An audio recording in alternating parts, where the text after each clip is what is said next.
कर्माचं फलही परमात्मा सत्तेच आहे, ते आपलं नाही आहे. आणि त्यामुळे त्या फलाची इच्छा न ठेवता परमात्मा देईल ते फल, आणि परमात्म्याने जर त्या फलभोगार्थ माझी निवड केली असेल तर तक्रार न करता फलभोग स्वीकारणे हा कर्म ईश्वरार्पण करणे या शब्दाचा खऱ्या अर्थाने अर्थ होतो. म्हणजे देऊन टाकणे, अर्पण करणे या अर्थाने. आणखीन काही प्रश्न विचारलेत. त्या एका प्रश्नात असं आहे की वर्णाश्रम धर्माबाबत काय विचार मांडता येतील. तर याच्या बाबतीत मी एवढंच म्हणेन, गीता, भागवत, ज्ञानेश्वरी या सगळ्या संबंधानं जर विचार केला तर मी एवढंच म्हणेन की आज त्या वर्णाश्रमाचा जेवढा बाऊ केला जातोय तेवढा बाऊ करण्याचं कारण नाही. ज्ञानेश्वर महाराजांनी या संबंधामध्ये वापरलेला एकच शब्द मला या सगळ्याच्या बाबतीत महत्वाचा आणि मोजका वाटतो, ते म्हणजे ही एक व्यवस्था आहे. समाज चालावा, जग चालावं, कुठलंही कार्य करताना एक व्यवस्था राबवली जाते. ती व्यवस्था असेल तर त्या कार्यामध्ये सुसूत्रता असते, त्या कार्यामध्ये सुबद्धता असते, घटितपणा असतो. जर कुठलीच व्यवस्था नसेल तर सगळा अंधाधुंद कारभार होतो. कुणाचा पायपोस कुणाच्या पायात नाही असं आपण म्हणतो. अंधेर नगरी चौपट राजा, सवाशेर टका सवाशेर खाजा असं जे म्हणतात त्या पद्धतीनं ते तसं होऊन जातं. त्याच्याकरता एक व्यवस्था आहे, ती व्यवस्था आहे. कुठलाही भेद ही एक व्यवस्था आहे या जगतामध्ये. आपण भेदाचा जेवढा बाऊ करतो तेवढा बाऊ करण्याचं कारण नाही. आपल्या घरात कल्पना करा, आपल्या घरात एक लग्न आहे, तर त्या लग्नाच्या वेळेला आपण व्यवस्था वाटून देतो की नाही. तू पत्रिका वाट, तू जेवणाचं बघ, तू पाहुण्यांचं बघ, तू घरचं बघ, तू स्वयंपाकाचं बघ, तू अमुक बघ, तू मानपान सांभाळ, तू यज्ञ ते विवाह विधी व्यवस्थित होतात का नाही हे तू बघ, तू आहेराचं बघ. हे सगळ्या व्यवस्था आपण वाटून देतो की नाही. मग असं कोणी म्हणेल का, मला मात्र आहेराचं दिलं, त्याला मात्र पाहुण्याचं दिलं, मी कनिष्ठ झालो, तो असं थोडंच असतं. असं नाही. या सगळ्यांनी मिळून एक कार्य पार पाडायचं असतं, याच्याकरता या व्यवस्था असतात. तर ज्ञानेश्वर महाराजांनी या संबंधामध्ये जे चिंतन केलंय ते 18व्या अध्यायामध्ये ज्ञानेश्वर महाराज असं म्हणतात की ही एक व्यवस्था आहे. मी त्यांचेच शब्द आपल्याला सांगतो. ज्ञानेश्वर महाराजांनी असं म्हटलंय की उठलिया आत्मप्रथा हे भूत भेद व्यवस्था मोडीत मोडीत पार्था वास पाहेतो. जसं जसं आपण आत्मस्वरूपाच्या ज्ञानाकडे जाऊ तशा तशा या व्यवस्था मोडत जातात. वर्ण असो अथवा आश्रम असो, या व्यवस्था नंतर मोडून जातात.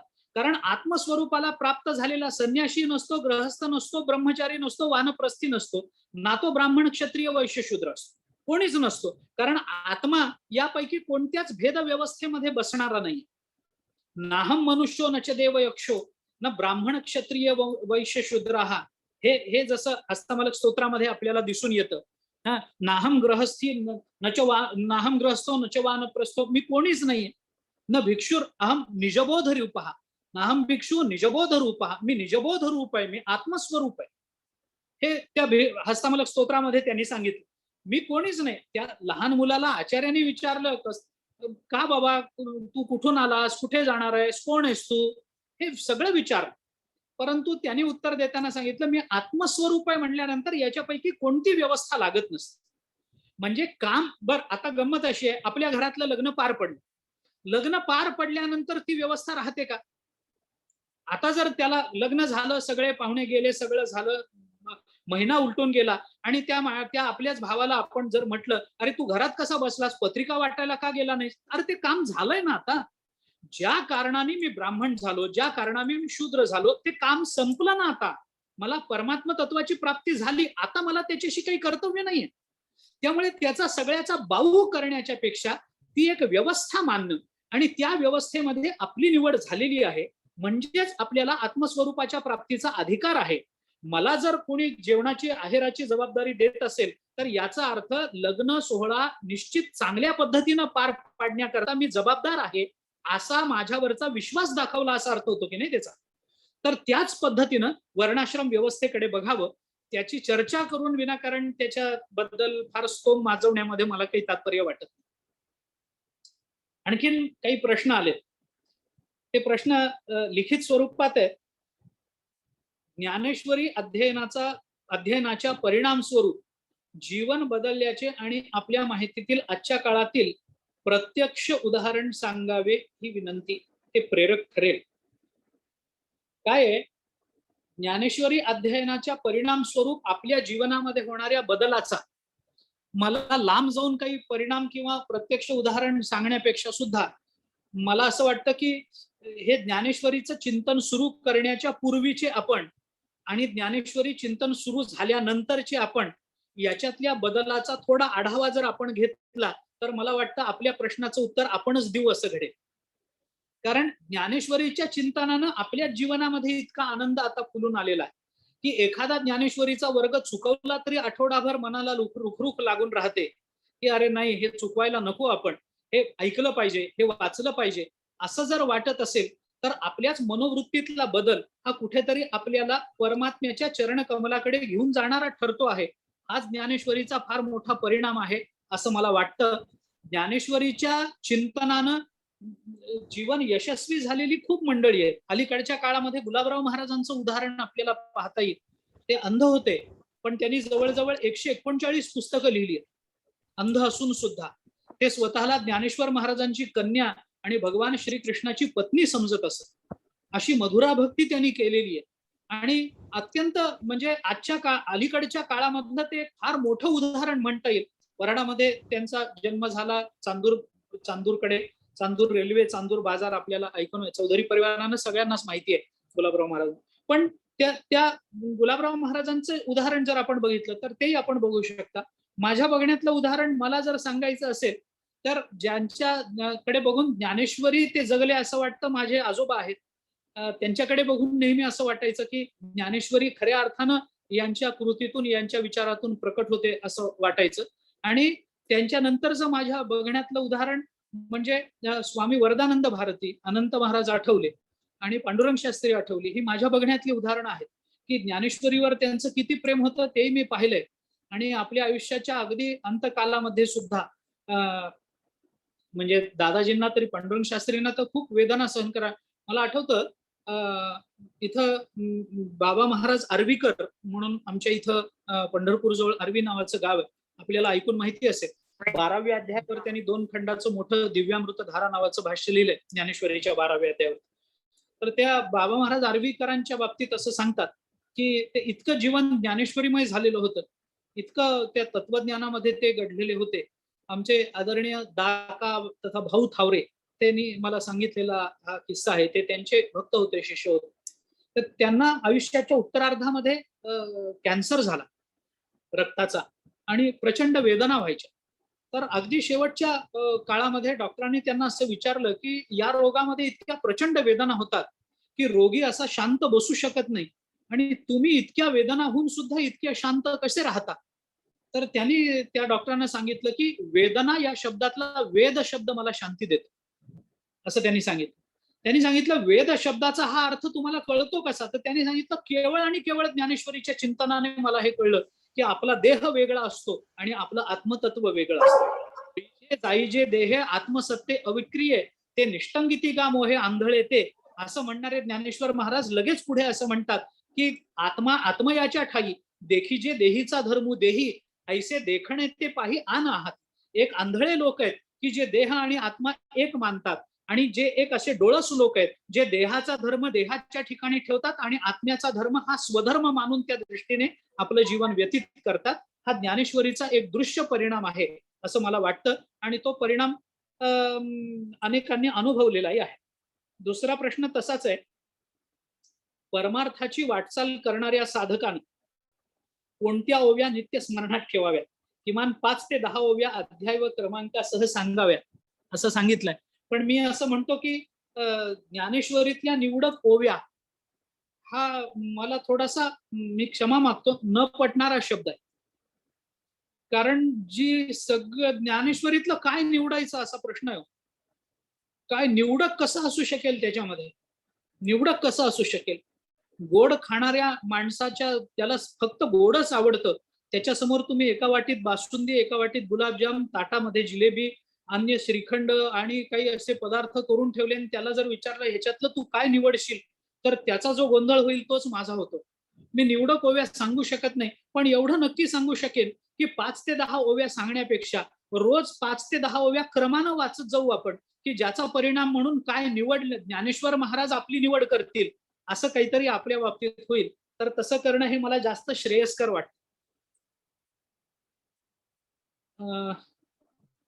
हा प्रश्न, वाढत्या वयात तब्येत ठीक नसताना ज्ञानेश्वरीचा कुठला अध्याय एक किंवा अधिक जमेल तेव्हा वाचावा? मी असं म्हणेन, या दृष्टीने जर विचार करायचा झाला तर मी पुन्हा तेच सांगेन की याच्यातून निवडणं खूप अवघड आहे. आपण रोज वाचत जा, क्रमानं वाचत जा.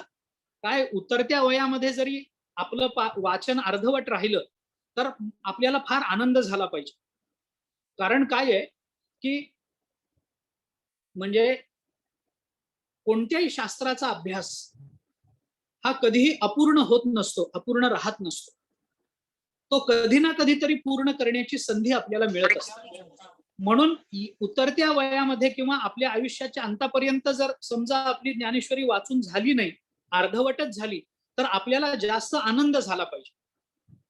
कारण का, मी आपल्याला एक छोटीशी गंमत सांगतो या संबंधात, की एखादा श्लोक, एखादा अभंग एकदा ऐकला की आपला पाठ होतो. आणि काही काही अभंग, काही काही श्लोक असे असतात, ओव्या असे असतात की हजार हजार वेळेला जरी आपण घोकून पाठ केल्या तरी ऐन वेळेला आपण विसरून जातो. तर असं का होतं याचा जर विचार केला तर माझ्या दृष्टीने त्याचं उत्तर एवढंच आहे, पूर्वजन्म आणि पुनर्जन्म मानण्याची परंपरा आपली असल्यामुळे जो अभंग आपण एकदाच वाचल्यावर पाठ झालाय तो एकदाच वाचल्यामुळे पाठ झालेला नाहीये. मागच्या जन्मात आपण हजार वेळेला घोकलेला आहे म्हणून आता स्मरण केल्याबरोबर पाठ झाला. आणि जे हजार वेळेला घोकून आता आपण विसरतो त्याची चिंता आपण करू नये. पुढच्या जन्मात एकदा ऐकल्यावर तो आपल्याला पाठ होणार आहे. त्यामुळे मागचं कधी वाया गेलं असं अभ्यासाच्या बाबतीत होत नाही. म्हणजे असा एक हे सांगतात ना की एक दगड फोडत होता. 10 घाव घातले, 15 घाव घातले, दगड फुटला नाही. 20व्या घावाला दगड फुटला. तर तिथे एक जण उभा होता. त्यांनी त्याला विचारलं, अहो किती? तर तो म्हणाला, बघा ना दगड खूप कडक आहे, 20व्या घावाला दगड फुटला. तर तो शहाणा असं म्हणाला की 20व्या घावाला दगड फुटला तर तुम्ही 20वाच घाव पहिल्यांदा घालायचा नाही का? तर याचा अर्थ असा आहे की 20व्या घावाला दगड फुटला म्हणजे आधीचे 19 वाया गेले असं होत नाही ना. ते 19 आहेत म्हणून ह्या 20व्याला यश आलंय. तसं आता आपण वाचत जावं, आयुष्याच्या अंतापर्यंत वाचत जावं, ज्ञानेश्वरीचं चिंतन करत जावं. समजा अपूर्ण राहिलं तर पुढच्या जन्मामध्ये तिथपर्यंत आपल्याला अनायासे मिळेल आणि तिथून पुढचा अभ्यास करायची संधी मिळेल ना. म्हणून तसं काही नाही, पण वाचायचाच असेल तर 12वा अध्याय हा वारंवार वाचत राहावा की ज्याच्याने अंतःकरणात भक्तिप्रेमाचा पुन्हा पुन्हा उदय व्हावा. म्हणून 12वा अध्याय हा मी सोपाही आहे, लवकरही होतो, त्याच्यात कष्टही नाहीये. म्हणून 12वा अध्याय वाचणं त्यातल्या त्यात श्रेयस्कर. एक प्रश्न आहे, ज्ञानेश्वरी अध्ययन आजच्या बदललेल्या परिस्थितीत वाढलेल्या धकाधकीचे जीवन जगणाऱ्या तरुण पिढीला करण्यासाठी प्रवृत्त करण्यासाठी नेमके काय करावे याबद्दल मार्गदर्शन करावे. काय आहे, तरुण पिढी माझा तरी अनुभव असा आहे की मी जिथे जिथे कार्यक्रमाला जातो आणि ज्ञानेश्वरीवर बोलतो तिथे अलीकडच्या तरुण पिढीला खूप उत्सुकता आहे आणि खूप लोक हल्ली या चिंतनाकडे प्रवृत्त झालेले मी तरी बघतो माझ्याकडे. त्यांना सलग 4 महिने राहून काही करता येत नसेल पण 2 दिवसाचे 3 दिवसाचे कार्यक्रम ते नक्की उपस्थित राहून त्याचा आस्वाद घेतात, हे मी पाहिलेलं आहे. पण त्यातल्या त्यात मी असं म्हणेन की आपल्या नातवांना, मी तरुण पिढीला आता बाजूला ठेवतो, आपल्या नातवांना आपण जर घेऊन बसलो आणि पसायदान, ज्ञानेश्वरीची नमनं, दासबोधाच्या थोड्या थोड्या ओव्या, एखादा समास, तुकाराम महाराजांचे प्रसिद्ध असणारे अभंग असे जर हळूहळू संध्याकाळी तासभर घेऊन बसून शिकवायला लागलो आणि त्यांच्या मुखातून ते जर बाहेर पडायला लागले आणि वारंवार यायला लागले, काय होतं लहान मुलाचं की लहान मूल जे घोकतं ना ते खेळतानाही घोकतं, ते जेवतानाही घोकतं, ते कधीही घोकतं. त्यामुळे त्यांना समोर ठेवून ते करावं. आणि आपल्याच लहान मुलांच्या मुखातून हे यायला लागलंय म्हटलं की आई आणि वडील दोघेही ते आपोआप घोकायला लागतील. त्यामुळे नातवांना समोर घेऊन हे करावं हा त्यातल्या त्यात सोपा उपाय मला वाटतो. मी मानसशास्त्राचा फार मोठा अभ्यासक नाहीये पण तरी हा उपाय मला त्यातल्या त्यात मनोपरिवर्तनाकरता सोपा वाटतो. कारण बऱ्याच वेळेला काय होतं, मोठ्यांकडे बघून शिकण्यापेक्षा लहानांकडे बघून शिकण्याची प्रवृत्ती जास्त तीव्र असते असं आपल्याला जगतामध्ये दिसतं. आपल्यापेक्षा मोठ्यांकडे बघून मनुष्य तेवढा शिकत नाही, पण लहानांकडे बघून अरे त्याला येताना आपल्याला येऊ नये काय, निदान लाजे काजे खातर तरी मनुष्य तिकडे प्रवृत्त होतो. तसं झालं तरी आपल्याला चालणार आहे. म्हणून ते ते ते करणं हे जास्त सोपं आहे असं मला वाटतं. आणखीन प्रश्न काल डॉक्टरांनी मला पाठवले, ते बरेच आहेत. काम, क्रोध, लोभ या नैसर्गिक उर्मी यांना जिणावे म्हणजे काय करावे? रागद्वेष यांचेच काउंटर पार्ट्स मेंटल आहेत का? हा, तर हे काय आहे, ज्ञानेश्वर महाराजांनीच त्या संबंधामध्ये थोडासा विचार करून हे रागद्वेष स्वभावे नाशतील असा एक उपाय ज्ञानेश्वरीच्या दुसऱ्या अध्यायामध्ये आपल्याला सांगितलेला आहे. आपण तो पहा. काय आहे, उर्मी असतातच, त्यांना जिंकण्याकरता म्हणून एक चित्त स्थैर्याची अपेक्षा असते. कोणती उर्मी? होतं काय की एकूणच परमार्थाचा विचार केला तर आता सगळा विचार जो पारमार्थिक विचार म्हणून ज्ञानेश्वरी अथवा कोणताही शास्त्राचा, वेदाचा आपण करतो आहोत, हे कशा करता करतो आहोत? म्हणजे अध्यात्म विचार कशा करता करायचा, याचं उत्तर फार चांगलं आहे. विचार कशा करता करायचा? तर निर्विचारी होण्याकरता करायचा असतो. निर्विचारी होण्याकरता विचार करणं ही एक प्रक्रिया आहे. म्हणजे आता मी साधं उदाहरण देतो. आपण पैसा का मिळवावा? आज इतके मिळाले, पुढच्या वर्षी अजून जास्त मिळाले, अजून जास्त मिळाले, अजून जास्त मिळाले. जास्तीत जास्त इन्कम टॅक्स भरणं हे जास्त सफल यशाचं प्रतीकच मानलं गेलं ना अलीकडे. तर आपण पैसा मिळवतो, अधिकाधिक पैसा का मिळवावा? तर याचं उत्तर सोपं तेच आहे की एक दिवस असा यावा की आम्हाला पैसा मिळवण्याची गरज पडू नये म्हणून. बरोबर आहे की नाही? म्हणजे पैसा कशा करता मिळवावा? तर पैसा मिळवावा लागू नये म्हणून मिळवावा. तसं विचार का करावा? तर विचार करावा लागू नये. कारण निर्विचारी अवस्था हेच मानवी जीवनाच्या यशाचं रहस्य आहे. माणसाला निर्विचारी होता आलं पाहिजे. विचाराचा तरंग सुद्धा मनामध्ये निर्माण नाही. कारण वाईट विचार तर येऊच नयेत, पण चांगले विचारही न येणं हा मोक्ष आहे. म्हणजे वेदांताचं चिंतन असं आहे की एक विचार विरल्यानंतर दुसरा विचार मनामध्ये निर्माण व्हायच्या मधली जी संधी असते, मधला जो काल असतो, तो मोक्षाचा काल असतो. म्हणजे आम्हाला बऱ्याच वेळेला असं होतं की एक विचार निवतो आणि दुसरा विचार निर्माण झालेला नसतो. त्यातलं अंतर इतकं कमी असतं की आम्हाला वाटतं विचाराचं सातत्य आहे, पण खूप कमी अंतर असतं. ते जे क्षण, अर्ध क्षण, पाव क्षण, निमिष, अर्धा निमिष जे काही अंतर असेल, तो मोक्षाचा कालावधी आहे. तो पकडता आला पाहिजे. तर हे सगळं आम्हाला जे काम, क्रोध, लोभ हे सगळं कशा करता दिलं? तर हे सगळं निर्माण करावं लागू नये आणि आमच्या जीवनामध्ये येऊ नये याच्याकरता त्यांचा विचार करायचा. याच्याकरता करायचं. काम, क्रोध आचार्यांनी, जगद्गुरु शंकराचार्यांनी गीता भाष्याच्या दुसऱ्या अध्यायाच्या सुरुवातीला जो त्यांनी उपद्घात केलाय, जी प्रस्तावना केली, ती प्रस्तावना आपण जर पाहिली तर आपल्याला लक्षात येईल. ते काय म्हणतात की एखादा दोष आपल्या ठिकाणचा दूर करायचा. समजा क्रोध आहे, तो दूर करायचा. तर याच्याकरता आम्ही काय करावं? क्रोध दूर करायचा, क्रोध घालवून टाकायचा. घालून आम्ही जेवढा क्रोधाचा विचार करू तेवढा तो क्रोध आम्हाला त्रस्त करेल. मग काय करावं? आचार्यांनी सांगितलं, क्रोध दूर करण्याकरता तुम्ही क्रोधाबरोबर भांडू नका.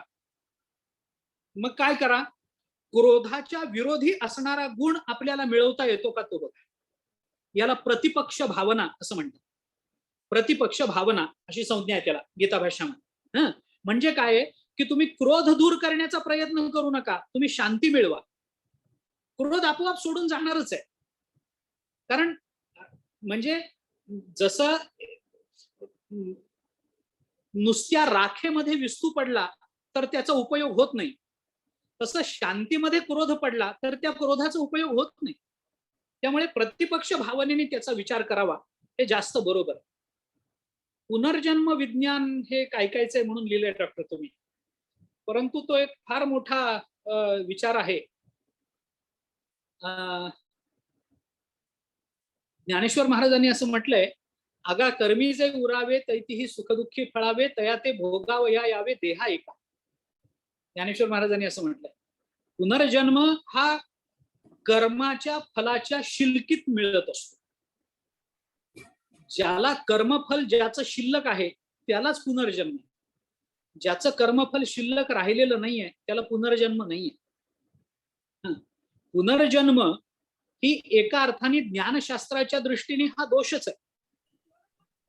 कारण पुन्हा जन्माला यावं लागलं. कारण जन्माला येणं आणि मरण, जन्म मरणाचं संसरण हेच बंधन मानलंय. हाच मानवी जीवनाचा सगळ्यात मोठा दोष मानलाय. त्यामुळे पुनर्जन्म टाळता आला पाहिजे. याच्याकरता या जन्मामध्ये कर्म अशी करावीत की ज्या कर्माचा शेष राहू नये, त्याचं फल स्वतःकडे येऊ नये. गतजन्माचे असतील तेवढी जन्म तर आपल्याला भोगावी लागतील, परंतु त्याच्यानंतर आपल्याला ते होऊ नये याच्याकरता निष्काम कर्माचरणाची आवश्यकता ही गीतेच्या 3ऱ्या 4व्या 5व्या अध्यायामध्ये ज्ञानेश्वर महाराजांनी सांगितलेली आहे. तो एक मोठा विषय आहे. आपण कधीतरी अन्य वेळेला त्याचा विचार आम्ही कृतज्ञ आहोत आणि आमचं कधी समाधान होणार ही गोष्ट वेगळी. मी म्हणलं ना, अमृताचा आरोग्य आहे, पण ऐसी कळवळ्याची जाती तरी म्हणजे काय ते आम्हाला असं अनुभवायला मिळतंय. पण हे ऋणानुबंध असे ठेवून मी काय विनंती करतो की साधारण 3-4 महिन्यात एकदा आम्ही परत तुम्हाला बोलवू. कारण हे प्रश्न पर्यंत वाचन चालू तर काही ना काही येणार.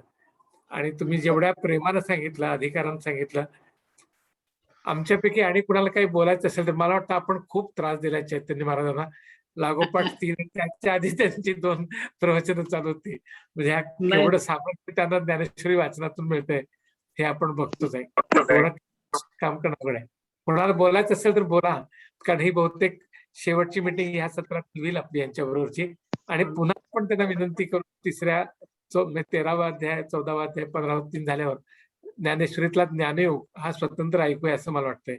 तर त्यासाठी मी त्यांना रात्री 3 महिन्यांनी बोलवेन आणि तसं स्वानंद कॉन्टॅक्ट मध्ये राहील, मी पण कॉन्टॅक्ट मध्ये राहील. तर आणि कुणाला काही विचारायचंय किंवा सुचवायचंय किंवा आभार मानायचे, औपचारिक आभार असे नाही पण मनापासून ज्याला काही कुणाला वाटत असेल त्यांनी अनम्यूट करावं आणि बोलावं. कारण आता महाराजांना जेवाय करता सोडावं असं मला वाटतं. नाही काही अडचण नाही डॉक्टर, काही अडचण नाही. महाराजांचा चातुर्मास पंढरपुरामध्ये चालतो दरवर्षी आणि पंढरपुरात चातुर्मासाचा खूप कमी मठांमध्ये चालतो. आपल्या मठामध्ये येण्याची माझी मागच्या वर्षी इच्छा होती, कारण धूत महाराजांच्या घरी माझं बऱ्याच जाणं येणं व्हायचं. पण मागच्या वर्षी पण जमलं नाही आणि यावर्षी पण कोरोनामुळे जमलं नाही. पण हे कोरोनाचं संकट दूर झालं तर पुढच्या वर्षी एखादा फ्लॅट भाड्यानं घेऊन 4 वर्ष पंढरपुरामध्ये खाण्याची खूप इच्छा आहे.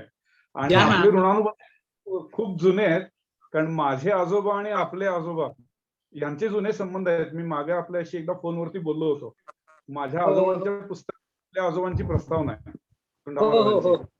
माझी एक खूप इच्छा आहे की पंढरपुरात एक चातुर्मास आपल्या वाड्यामध्ये करावा. तर शुभेच्छा पाठी राहू देत की मी लवकरात लवकर पंढरपूरला येईल चातुर्मासाकरता. अवश्य अवश्य या, नक्की या. बरोबर आहे. रामकृष्ण. आणि कोणाला काय बोलायचंय? हॅलो हॅलो, हा बोल. इतकं सरळ सुंदर आणि उद्बोधक भाषण मी खरंच कधीच ऐकलेलं नव्हतं. आणि वाटतंय की वाचन करण्यासाठी मला आणखीन एक जास्ती काय म्हणू त्याला की उत्तेजन मिळालं ज्ञानेश्वर वाचायसाठी. खरोखरच स्वतःच भाषण सगळं ऐकलं.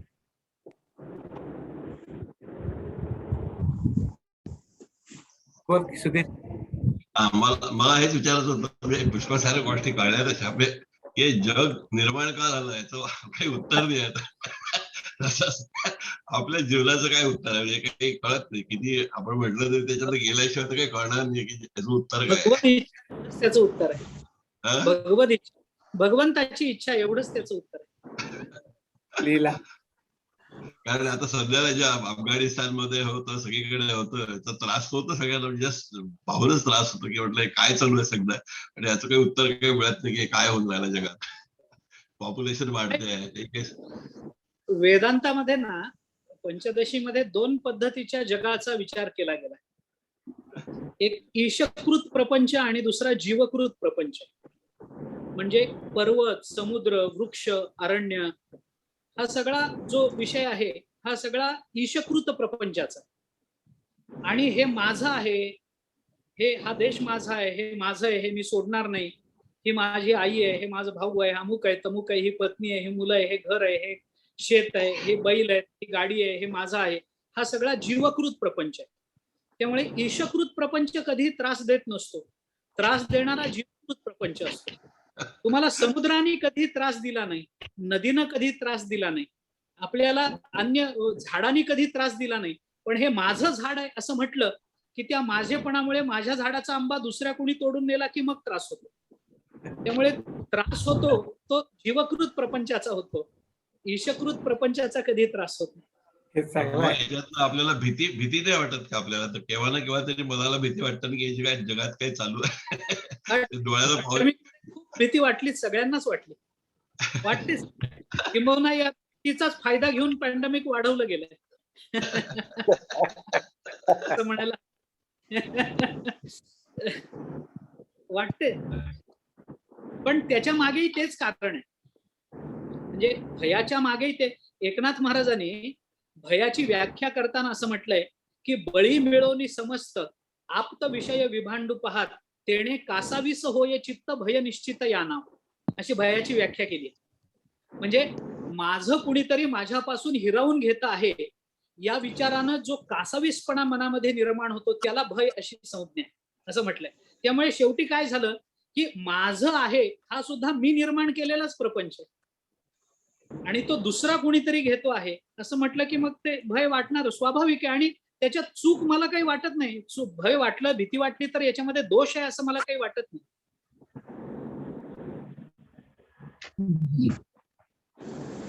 कोणाला काही विचारायचंय का आता महाराजांना? राजा, एक शेवटचा प्रश्न. हॅलो महाराज, हा नमस्कार, बोला. आपलं जर निरूपण जे ऐकलं तर खरोखर आम्ही धन्य झालो आणि कृतकृत्य झालं म्हटलं तर अतिशयोक्ती ठरणार नाही.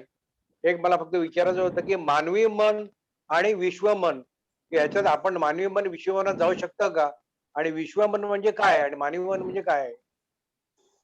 काय आहे त्याच्यामध्ये? मानवी मन हे याला व्यष्टी मन अशी संज्ञा आहे, व्यष्टी अंतःकरण अशी संज्ञा आहे. आणि विश्वमन ज्याला तुम्ही म्हणता त्याला समष्टी अंतःकरण अशी संज्ञा आहे. व्यष्टी आणि समष्टी. समष्टी म्हणजे सर्वत्र. आता होतं काय की मी आपल्याला छोटंसं उदाहरण देईन. आपल्याला जर टाचणी टोचली किंवा तिथे आता तुम्ही मिरजेला आहात किंवा अन्य कुठे असाल तर तिथे आपल्याला चिमटा काढला तर तो तुम्हाला शरीरावर एक लाल काहीतरी असं निर्माण होईल किंवा टोचलं तर तिथली रक्त निघेल. पण तिथे तुम्हाला टोचल्यामुळे मला इथे काही त्रास होणार नाही, मला त्याच्या संवेदना जाणवणारही नाही. परंतु रेड्याच्या पाठीवर फटके मारले तर त्याचे वळ जेव्हा ज्ञानेश्वर महाराजांच्या पाठीवर दिसतात तेव्हा ते समष्टी मन होतं. तेव्हा ते समष्टी मन होतं. सर्वांच्या ठिकाणी मी व्यापून आहे अशी भावना तीव्रतर अवस्थेत पोहोचली की इतरांना झालेल्या दुःखाची जाणीव सुद्धा तिथं व्हायला लागते. ते समष्टी मनाचं द्योतक. महाराज, मी आपल्याला आमच्या मंचातर्फे नमस्कार करतो आणि हे असंच चालू राहावं अशी अपेक्षा ठेवतो. आणि आम्ही परत साधारण 3-4 महिने तुम्हाला कॉन्टॅक्ट करू आणि त्यावेळी तुम्ही नक्की या असं आत्ताच आमंत्रण देतो आम्ही. वाट पाहू. आणि तुमच्या ह्याच्यावर जास्त आभार मानणे शक्य नाही, त्यामुळे मी नमस्कार करतो. आजची मीटिंग इथं म्हणतो. सुहास काय बोलायचंय? नाही सर, थँक्यू. रामकृष्ण हरी. खूप छान निरूपण. चांगलं झालं. फार आपल्याला आपण भरून पावलं सगळं.